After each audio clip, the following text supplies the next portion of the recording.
Dear Kay, do you remember the way Gregory used to laugh when he thought he was alone? Like something funny was happening, but only he could see it.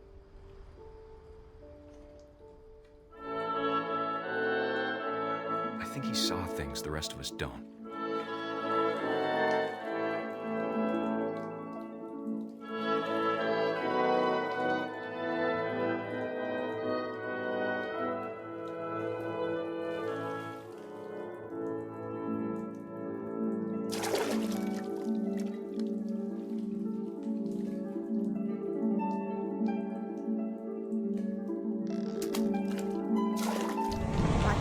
Gregory, it's time to... Hold on, sweetie. Hello? Sam, I told you I don't want to talk right now. I wonder what he saw.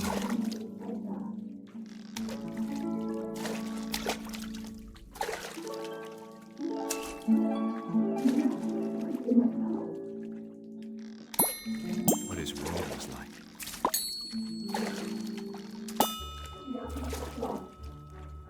He reminded me so much of Calvin. Lost in his imagination.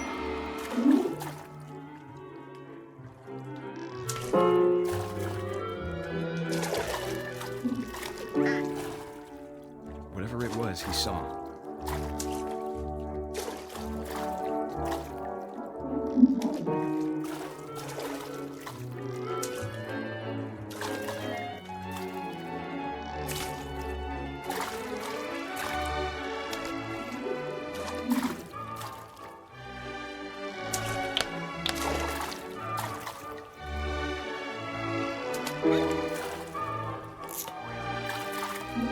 Sure made him happy.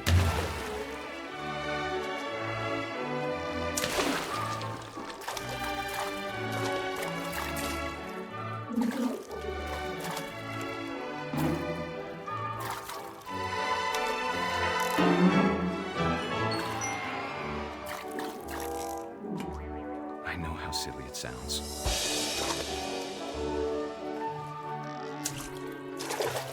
But I worried about a baby being too happy. But I could feel him slipping away. Sorry about that, Gregory. I know you did everything you could. Maybe if I hadn't called that night. Damn it. I wish you could have told Come on, us I don't want this to be about the world he saw.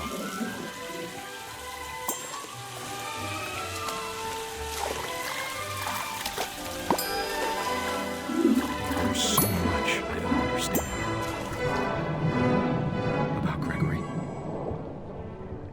about everything.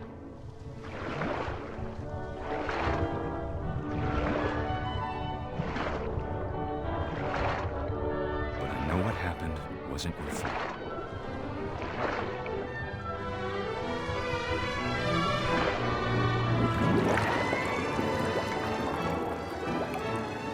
I'm sure he's happy. And he'd want you to be happy too. Good luck, Kay. Love, Sam.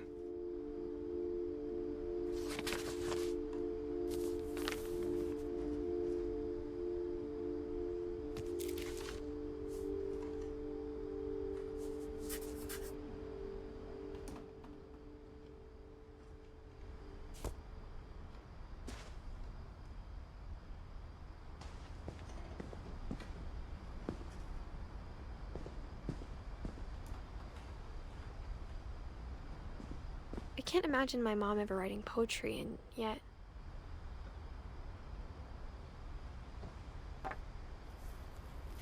A poem for Gus, who always said the wedding was a bad idea.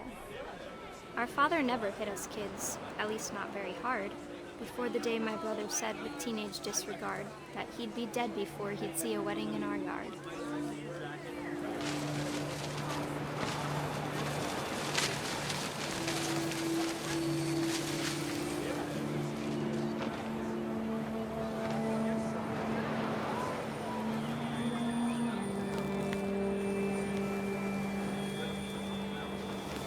My father made him come, of course, but Gus stood far apart, just flew his kite and bottled up the storm inside his heart.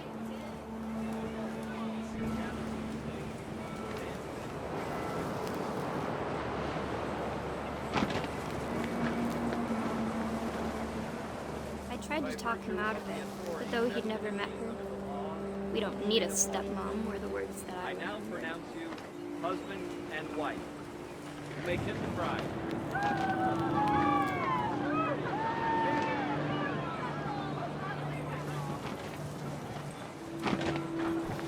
When the time for photos came, Dad ordered him to Come here. But Gus declined, and as a sign held up his middle finger.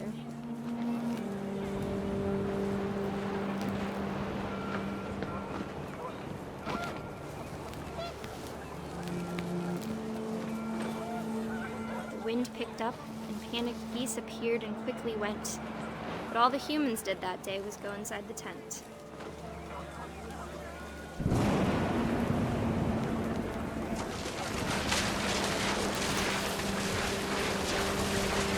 The rain came down in buckets then, but no one seemed afraid that nature might destroy the tent our dad had crudely made.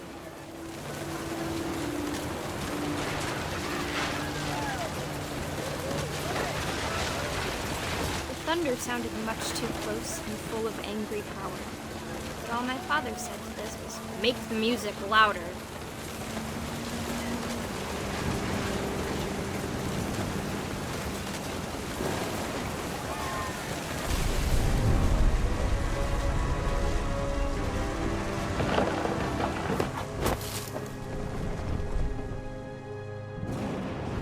I wish that I could truly say I thought about you on that day. Out there on the beach alone, just you, the wind, the sea, and foam. But I didn't, until we found you.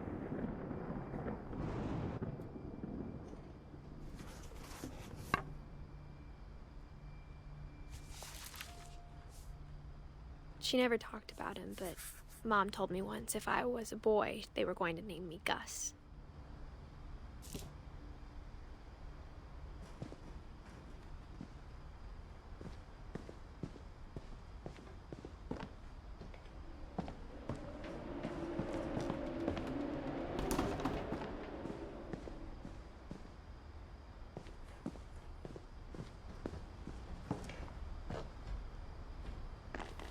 My mom moved up to the loft after her brothers died.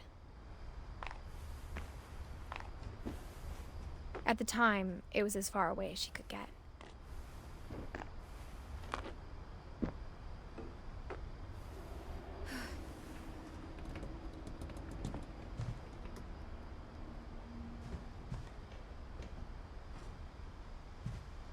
She spent a summer building houses in Calcutta, where she met my dad, Sanjay.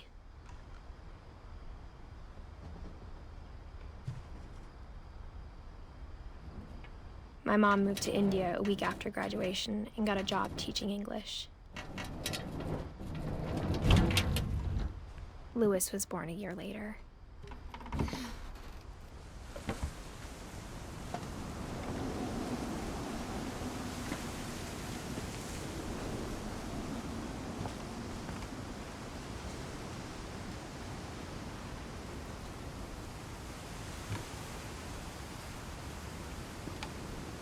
When my dad died, I don't think Mom knew where else to go. I'm sure Edie was happy to have her back.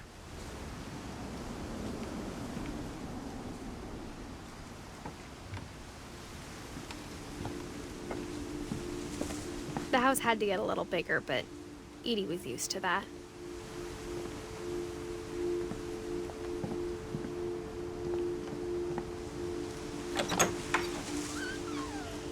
And for a while, things were good, almost normal.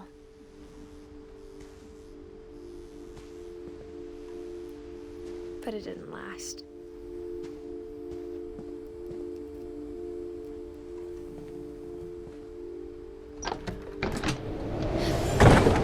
The beginning of the end was Milton's 10th birthday, when Edie gave him a castle.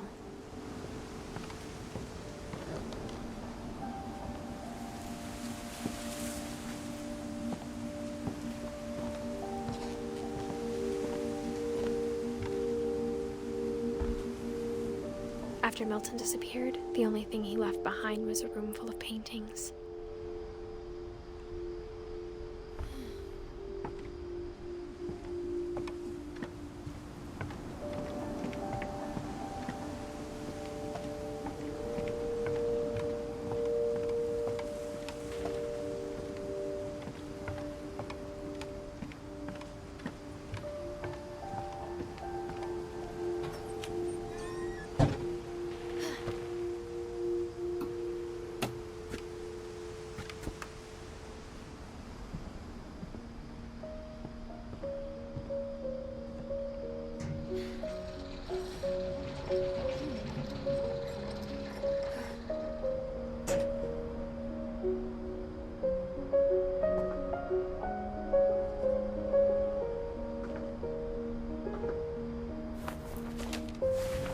Milton Finch in The Magic Paintbrush.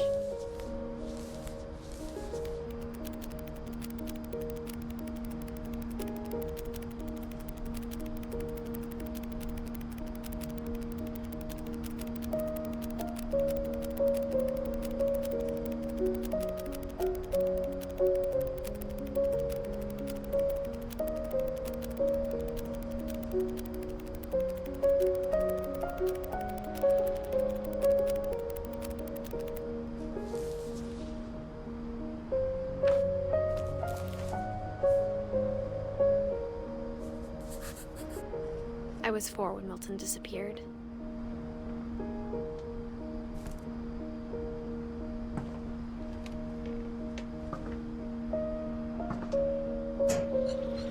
Mom spent months searching for my brother.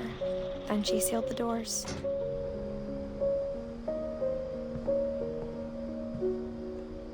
Whatever Milton had found in the house, Mom didn't want it getting out.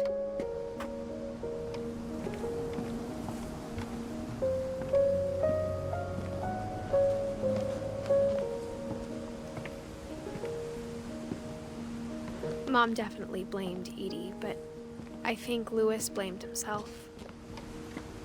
After he graduated, he just spent more and more time in his room, until Mom got him a job at the cannery.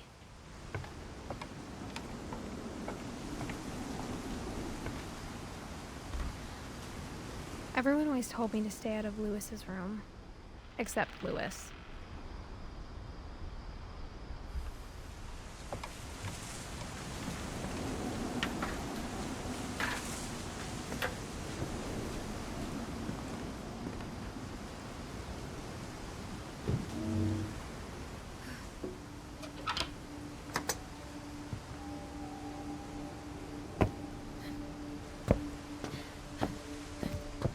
Louis's room smelled very, very familiar. That part of him lived on.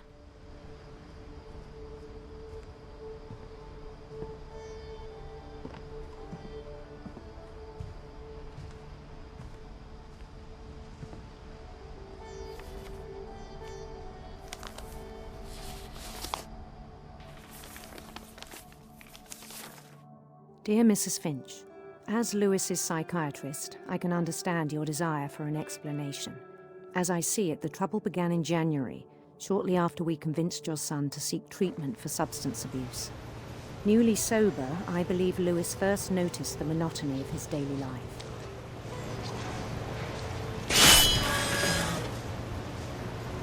He kept working at the cannery, but he withdrew part of himself. In our sessions, I saw the same behavior. His mind began to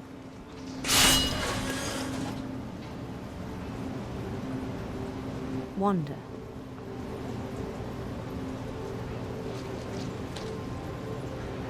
I asked him to describe it. He said he started small,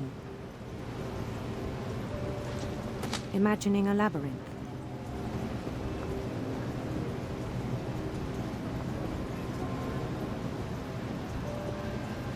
He'd feel his way about.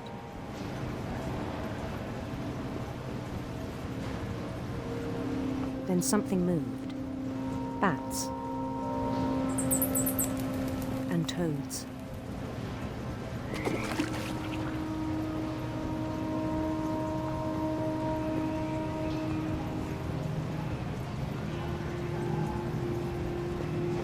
things that have not names.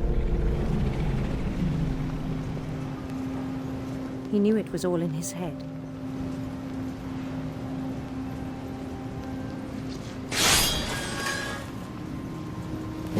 But he took it very seriously.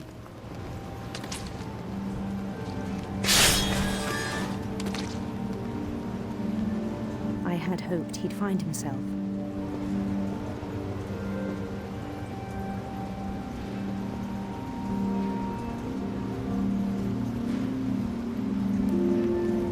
But he found something more. I worried about him then. Daydreaming at the cannery. I spoke with his boss. But he said Lewis had become a model employee. Methodical, tireless, focused.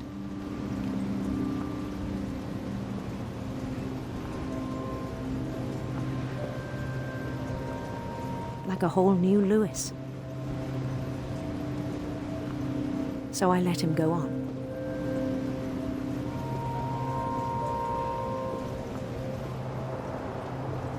I even encouraged him. It seemed very promising at first. He told me he'd made a new friend.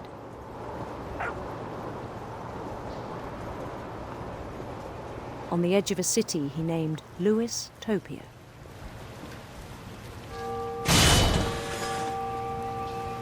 He built the city up slowly, brick by brick. Then he made musicians.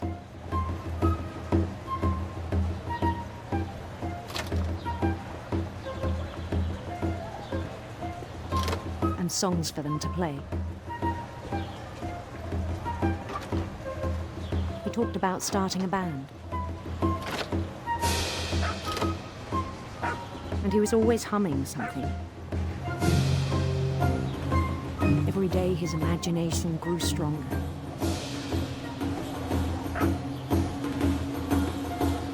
He no longer spoke at the cannery. But his chopping was as reliable as ever. Then one day it struck him that all the cheering crowds, even the stones under his feet, were all in his imagination, so he could do whatever he wished.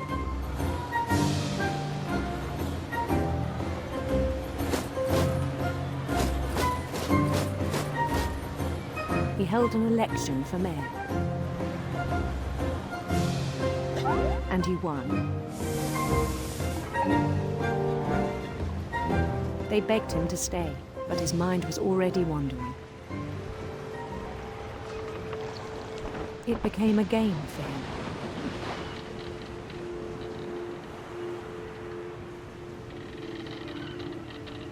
He'd conquer a city, then immediately push on. New Louisville.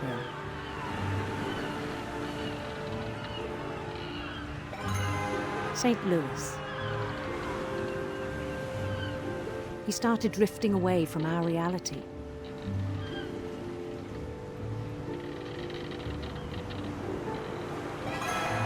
Minneapolis. Until one day he forgot to go home from the cannery. Even as his mother pleaded with him, part of Lewis kept sailing on.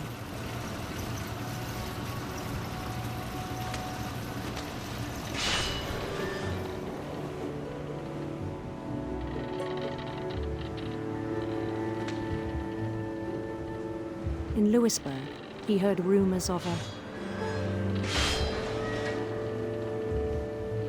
handsome queen.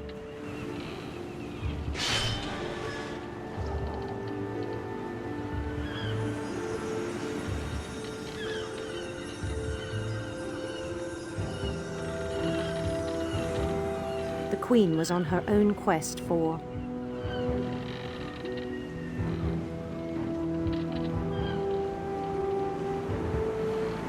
radiant rainbows.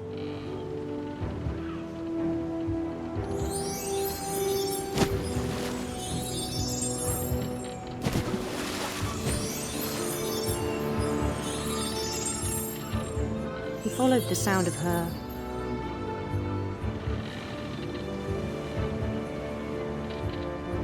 electric sitar.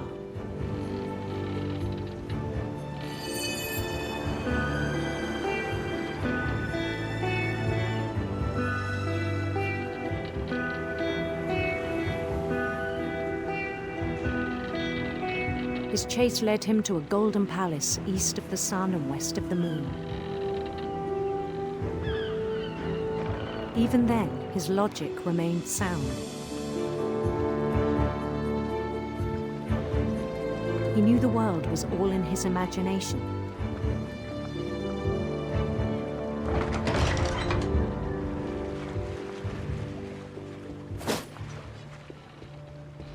But he was so proud of having created it.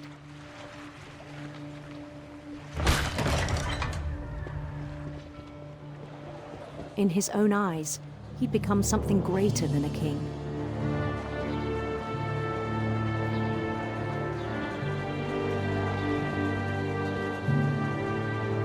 For someone who'd never known success in the real world, I think it was overwhelming. And then it struck him that the real Lewis was not the one chopping salmon, but the one climbing the steps of a golden palace.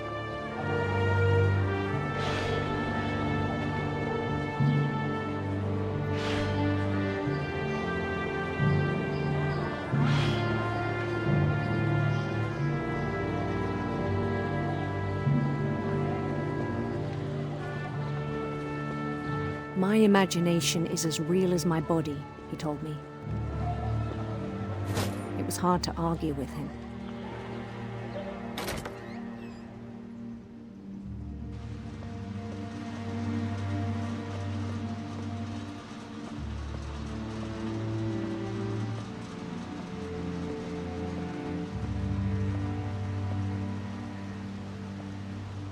He began to forget the world we know.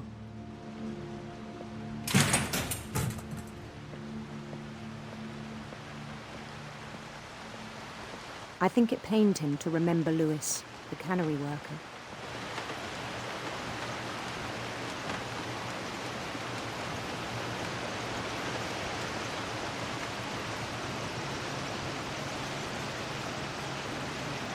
He began to despise the man with a royal contempt.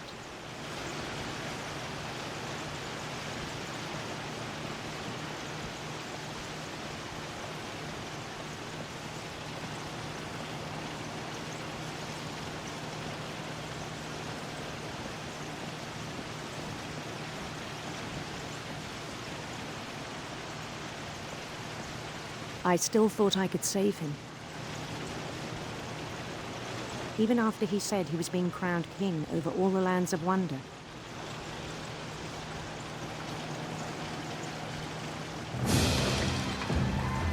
The palace would be packed with his companions.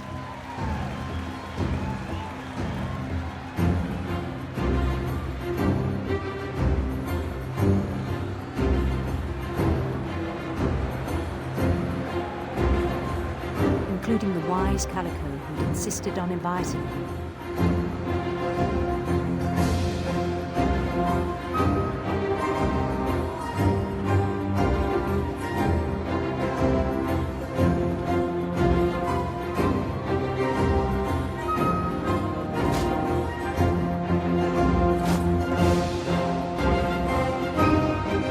His queen waited, holding his crown.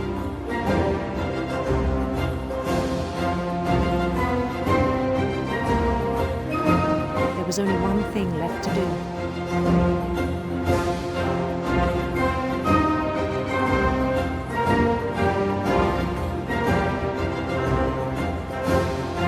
Bend down his head.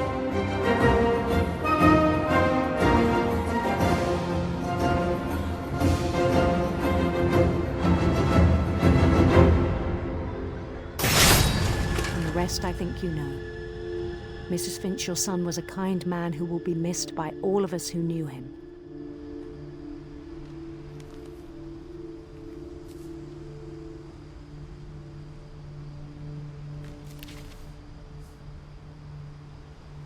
My brother was really cool.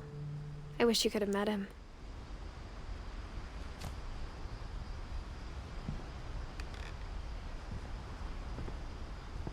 Lewis and I spent a lot of time playing games together, but he was surprisingly bad at them.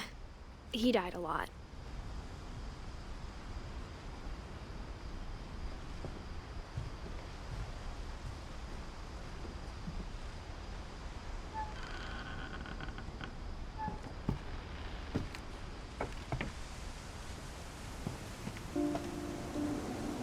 On the way back from Lewis's funeral, my mom told me to start packing.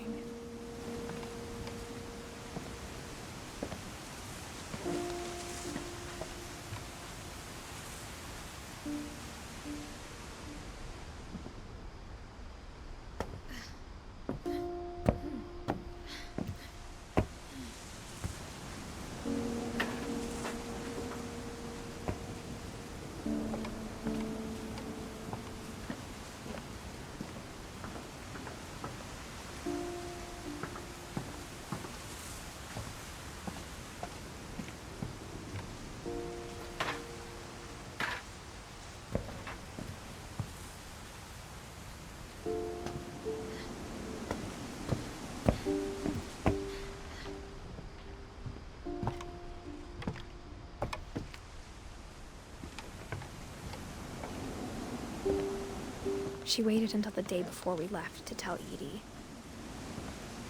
I'm not sure if she wanted to make it easier or harder.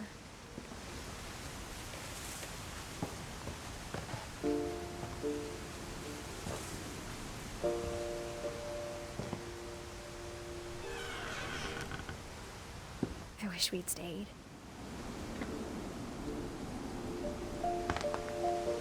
But I understand why we left.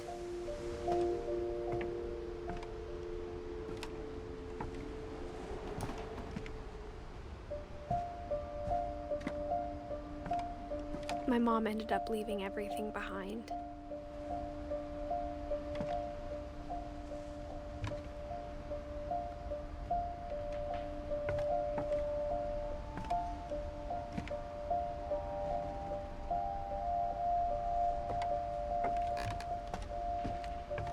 What happened that night had been coming for a long time.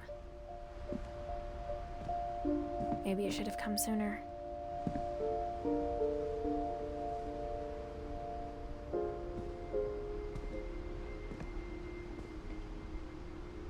But it had to end one way or another. All that's left now is to tell you about that last night.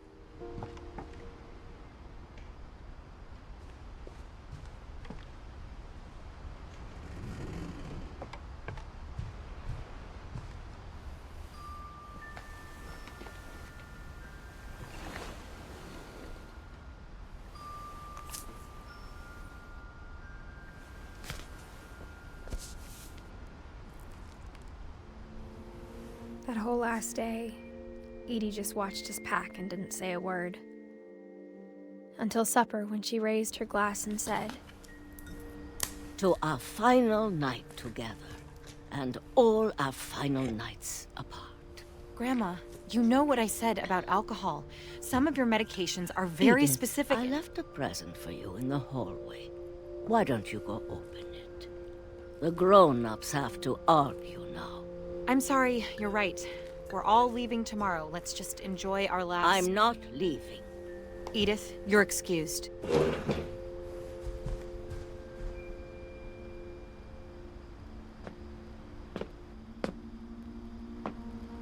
The power had been shut off that morning, but Edie always had plenty of candles. When my mom sealed the library, I don't think she knew about the other entrance. Or that Edie had a key to it.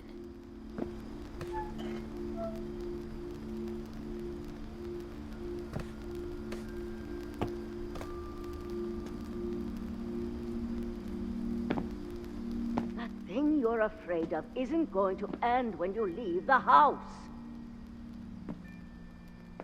Edith has a right to know these stories. My children are dead because of your stories!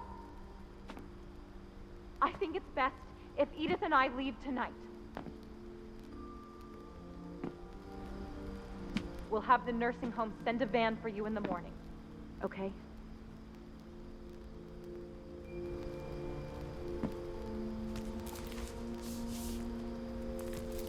Dear Edith, there's so many stories I wish I could tell you, but there's only time for one.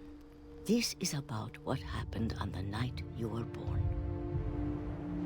That night, the tide went way, way out. It was the first and last time I ever saw the old house aground. There'd been an earthquake out in the middle of the ocean. They called it the lowest tide in 1,000 years. God, it smelled awful. You know, I've seen that house every day of my life.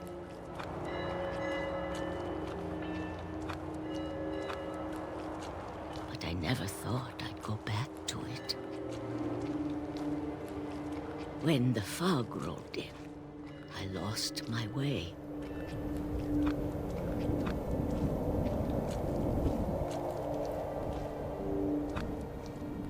I got turned around.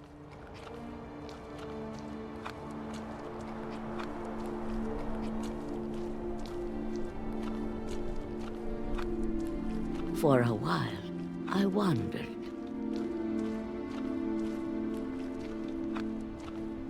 I started seeing things.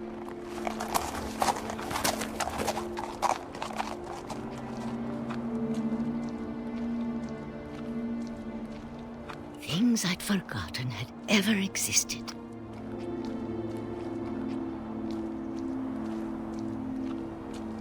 But when I saw them, they felt like old friends. That night, a lot of things came back to me. Or maybe I came back to them.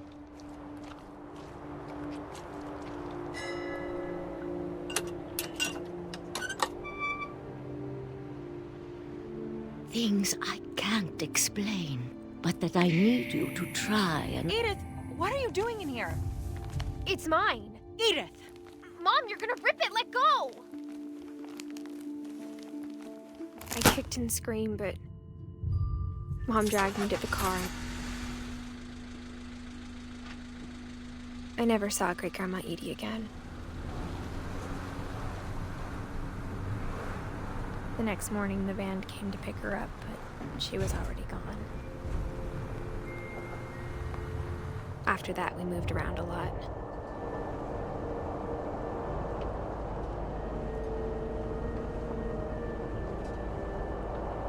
We both tried to make the best of it.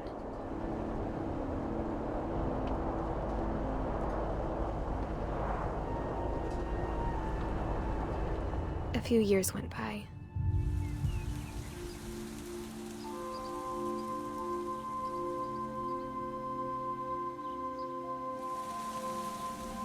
My mom didn't like to talk about it. But she started getting sick a lot. The rest happened pretty quickly.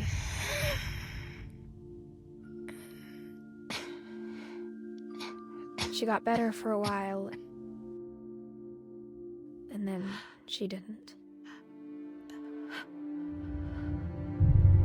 And then I was alone.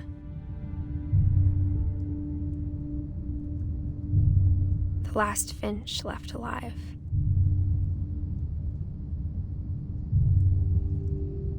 Until I found out about you.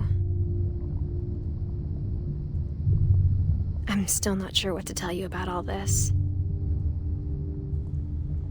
If we lived forever, maybe we'd have time to understand things. But as it is, I think the best we can do is try to open our eyes. And appreciate how strange and brief all of this is. This journal was supposed to be for you. But now I hope you'll never see it.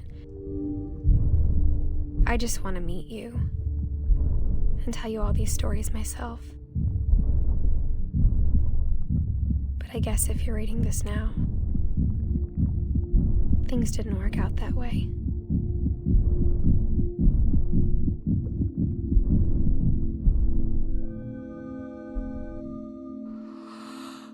This is where your story begins. I'm sorry I won't be there to see it. It's a lot to ask, but I don't want you to be sad that I'm gone. I want you to be amazed that any of us ever had a chance to be here at all. Good luck.